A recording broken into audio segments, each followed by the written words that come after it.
치과적인 치료만으로 부비동염이 좋아진 경우도 있을 수 있고, 부비동 수술을 먼저 하고 치과에서 발치를 하여야 좋아지는 경우도 있습니다.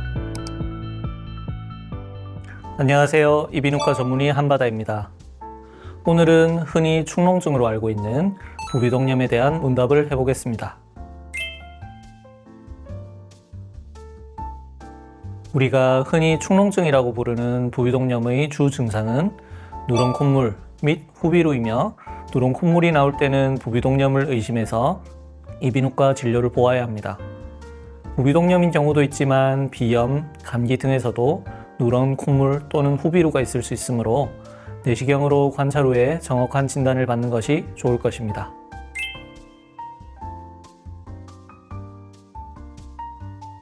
부비동염은 급성 부비동염과 만성 부비동염으로 나눠서 생각해야 합니다. 감기 이후 또는 비염과 동반되는 급성 부비동염은 대부분 약물 치료가 우선입니다. 경우에 따라 항생제를 써야 하는 경우가 있고, 항생제 없이도 보존적 치료만으로도 낫는 경우가 있습니다. 유아나 어린이들은 급성 부비동염으로 인하여 발열이 있을 수도 있으며 중이염까지 동반되는 경우도 있습니다. 하지만 수술적 치료를 해야 하는 경우는 매우 드물며 대부분 약물 치료로 좋아지는 경우가 많습니다. 만성 부비동염인 경우에는 물혹이 동반된 부비동염, 치성 부비동염, 곰팡이성 부비동염 등이 있습니다. 물혹이 동반된 경우에는 세세한 검사를 통하여 수술적 치료를 해야 하는 경우와 약물 치료 및 비강 스프레이를 사용할 수 있는 경우를 구분할 수 있습니다. 물혹의 크기가 너무 커서 스프레이가 깊숙이 닿기 어려운 경우에는 수술적 치료가 우선이 되는 경우가 있을 수 있겠죠. 치성 부비동염의 경우 부비동 중 상악동이라고 뺨 쪽으로 연결되어 있는 부비동이 있습니다. 이 부비동은 윗니와 닿아 있습니다. 간혹 치아에 생긴 염증이 임플란트 후 생긴 염증이 상악동으로 넘어와 상악동에 부비동염이 생긴 경우가 있습니다. 치과적인 치료만으로 부비동염이 좋아진 경우도 있을 수 있고, 부비동 수술을 먼저 하고 치과에서 발치를 하여야 좋아지는 경우도 있습니다. 임플란트 때문이라면 임플란트를 제거해야 하는 경우도 있을 수 있습니다. 따라서 치과 선생님과의 협진이 매우 중요합니다. 곰팡이성 부비동염인 경우 부비동 내에 곰팡이 덩어리가 있는 경우가 대부분이며, 무증상인 경우도 많습니다.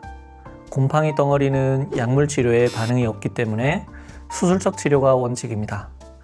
하지만 무증상인 경우에는 불편함도 없는데 갑자기 수술을 권유받아서 수술을 꺼리시는 분들도 꽤 있습니다. 이때는 대부분 나이가 많으신 분들이 많기 때문에 충분히 환자분과 상담 후에 수술을 결정하게 됩니다. 수술 후 재발은 꽤 흔합니다. 이것 때문에 수술을 오랜 기간 미루시는 분들이 많습니다. 수술이 필요한 경우라고 판단이 되면 수술을 하는 것이 삶의 질 개선에 훨씬 좋습니다. 수술 후에 관리를 잘한다면 재발 확률이 많이 줄어들게 됩니다. 그리고 재발하였을 때 간단하게 재발된 부위를 수술할 수도 있으므로 수술을 하는 것이 더 좋다고 볼 수 있습니다. 자, 오늘은 부비동염에 관한 질문에 문답을 해보았습니다. 부비동염은 매우 흔한 질환이며 적극적인 치료로 꽤 잘 낫는 질환입니다. 병원에 오는 것을 두려워 마시고 적극적으로 치료하면 좋은 결과가 있을 것입니다. 다음에 또 좋은 주제로 찾아뵙겠습니다. 감사합니다.